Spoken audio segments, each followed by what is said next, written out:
साल था 1966। जगह वियतनाम का कूची बेस कैंप। ये अमेरिकी सेना का सबसे बड़ा, सबसे सुरक्षित किला माना जाता था। लेकिन इस किले के ठीक नीचे एक ऐसा जानलेवा राज दफन था जिसका किसी को दूर दूर तक कोई अंदाजा नहीं था। यही एक सवाल था जो अमेरिकी कमांडरों के जहन में लगातार घूम रहा था। हर रात उनके सैनिक मारे जा रहे थे, पर हमलावर, वो तो जैसे आए और हवा में ही गायब हो गए। पीछे कोई सुराग तक नहीं। तो चलिए सबसे पहले ये समझते हैं कि आखिर चल क्या रहा था।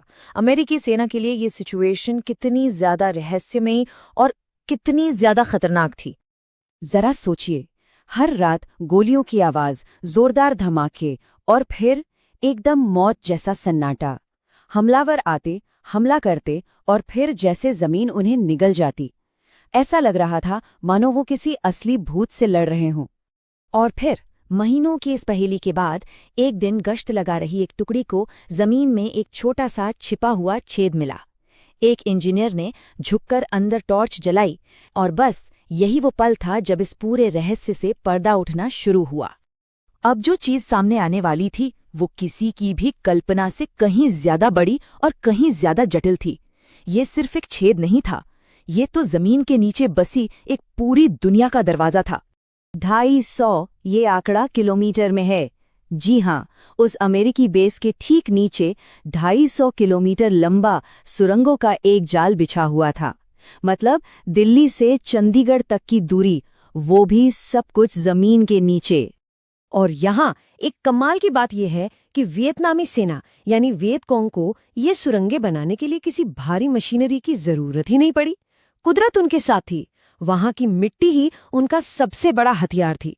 गीली होने पर खोदने में आसान और सूखने पर कंक्रीट जैसी मजबूत। और ये कोई मामूली सुरंगें भी नहीं थी। इन्हें बाकायदा 3 लेवल्स पर बनाया गया था।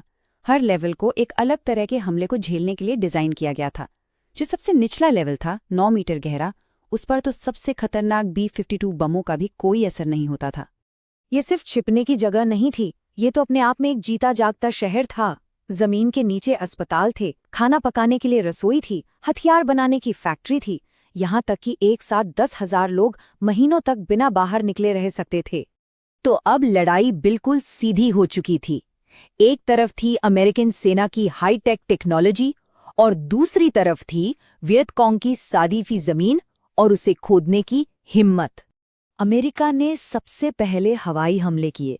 B-52 बमवर्षकों से हजारों टन बम बरसाए गए। उन्हें लगा कि सब कुछ तबाह हो जाएगा, लेकिन हुआ उल्टा। ऊपर की जमीन तो तबाह हो गई, पर 9 मीटर नीचे सुरंगें एकदम महफूज रहीं। और तो और, बम से बने बड़े बड़े गड्ढों ने वियतकॉन्ग्स को छिपने के लिए और अच्छी जगह दे दी। अच्छा, फिर उन्होंने सोचा कि सुरंगों में पानी भर देते हैं, लेकिन वियतकॉन्ग इसके लिए भी तैयार थे। उन्होंने हर सेक्शन के बीच वाटरप्रूफ दरवाजे बना रखे थे। जैसे ही एक हिस्से में पानी भरता, वो उसे बंद करके बाकी नेटवर्क को बचा लेते थे। इसके बाद बारी आई खोजी कुत्तों की, पर यह तरीका भी फेल हो गया। वियतकॉन्ग ने सुरंगों के मुहानों पर अमेरिकी सैनिकों वाला साबुन मलना शुरू कर दिया, जिससे कुत्तों को अपने ही लोगों की गंध आती और ऊपर से काली मिर्च छिड़क दी जाती ताकि उनकी सूंघने की ताकत ही बेकार हो जाए। जब एक के बाद एक हर बड़ी तकनीक फेल हो गई, तो अमेरिका ने फैसला किया कि अब इस लड़ाई को जमीन के नीचे इंसान बनाम इंसान के लेवल पर ही लड़ा जाएगा। और यहाँ एंट्री हुई टनल रैट्स की। ये वो अमेरिकी सैनिक थे जिनका कद छोटा होता था। ये लोग अपना सब कुछ, राइफल, हेलमेट, बॉडी आर्मर ऊपर छोड़कर सिर्फ एक पिस्तौल और टॉर्च लेकर उन अंधेरी तंग सुरंगों में उतर जाते थे। इन सैनिकों ने वहां जिंदा रहने के लिए अपने नियम खुद बना लिए थे। धीरे चलो, क्योंकि हर कदम पर मौत का जाल हो सकता है। कम से कम रोशनी का इस्तेमाल करो, क्योंकि जरा सी रोशनी दुश्मन को तुम्हारी लोकेशन बता देगी। और हर आहट पर ध्यान दो। अंदर उनका इंतजार कर रही थीं खौफनाक चीजें। जहर में डूबे हुए बांस के भाले, दरवाजा खोलते ही ऊपर गिरने वाले जहरीले सांप और बिच्छू, और इन सबसे बढ़कर वियतकॉन्ग सैनिक जो उन सुरंगों को अपनी हथेली की तरह जानते थे और घुप अंधेरे में भी लड़ सकते थे। तो आखिर इस सालों लंबी अनोखी लड़ाई का नतीजा क्या निकला और इससे क्या सबक मिलता है? पूरे 9 साल 9 साल तक इन सुरंगों पर कब्जा करने के लिए ये जंग चलती रही। 9 साल तक ये सुरंगें दुनिया की सबसे ताकतवर सेना के लिए एक पहेली बनी रहीं। इस जंग की कीमत दोनों तरफ से चुकाई गई।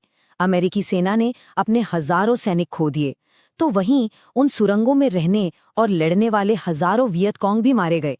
सुरंगें तो शायद बच गईं, लेकिन इंसानी नुकसान बहुत बहुत बड़ा था। लेकिन आखिरी फैसला ये था, 1975 में जब अमेरिकी सेना वियतनाम से वापस गई, तब भी ये 250 किलोमीटर लंबी सुरंगें काम कर रही थीं। मतलब हाथ से खोदी गई इन सुरंगों ने दुनिया की सबसे बड़ी सैन्य और तकनीकी ताकत को हरा दिया था। ये कहानी दो ताकतों के बीच के जमीन आसमान के फर्क को साफ दिखाती है। एक तरफ थी एयर पावर, फायर पावर और टेक्नोलॉजी, और दूसरी तरफ थी मिट्टी, फावड़े और कभी हार न मानने वाली जबरदस्त इच्छा शक्ति। कू ची की सुरंगें हमें एक बार फिर सोचने पर मजबूर करती हैं कि शायद किसी भी जंग में सबसे ताकतवर हथियार कोई एडवांस टेक्नोलॉजी नहीं, बल्कि इंसान का वो जज्बा होता है जो तब भी हार नहीं मानता जब जमीन के ऊपर उसका सब कुछ छीन लिया गया हो।